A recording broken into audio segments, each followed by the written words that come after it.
we're not the only animals to use language. Monkeys have been shown to use grammar. And we're not the only animals to teach either, but there are a lot of animals that have been shown to use language and have not yet been demonstrated to have a desire or ability to teach. Chimps, for example, have been taught human sign language to the level of a toddler, and they will only use language to communicate what they want and not to express ideas and to teach people things. So yeah, just because you can speak a language does not mean that you're going to be able to teach it. Us humans do show a desire to teach before we even learn to talk. We learn to point at, originally for things we want, and then to ask questions, what's that, then we start pointing to show people things, So we are natural teachers, and to some degree, if you can speak the language, you can probably teach it basics. You can pick an object and go, pineapple, and probably communicate that is a pineapple. But good language skills, you can be an effective speaker and still not be an effective teacher. You could have brilliant language skills, but still be a poor teacher. Because teaching skills is a whole another ballgame. To be a good teacher, you need to gauge your students' ability level and find what is called the zone of proximal development, where you're giving them just enough new information so that they're learning something new. It provides some challenge, but it's not too easy, so they're bored and they're not learning anything, and it's not too hard that they can't do it. So you need to find that sweet spot.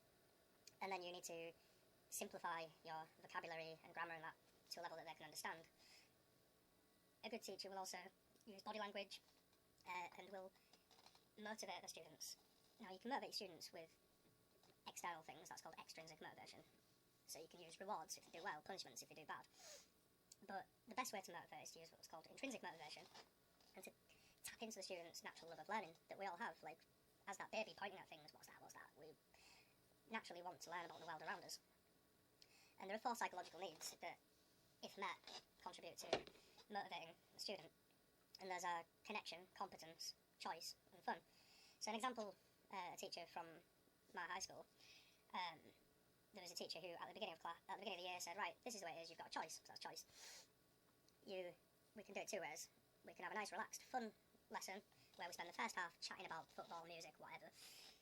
But the last half, you knuckle down and you get all the work done. Or we can have if you can't do that, if you're not willing to do that, then we're going to have a strict, silent lesson. So, he was giving people the choice. He was making the lesson fun, because we just spent the first half having fun and chatting about stuff. It was for making a connection with his students, good relationship. And also they felt competent, because we were doing the work in half of the time that we were meant to. And he said, if you can't do that, we'll go to strict, silent lessons. So the fact that we continued to have a nice, relaxed, fun lesson and then get all the work done still made us feel competent. So he ticked all 4 of those boxes, and he was a good teacher. So yeah, my conclusion basically is no, just because you can speak a language doesn't mean you can teach it.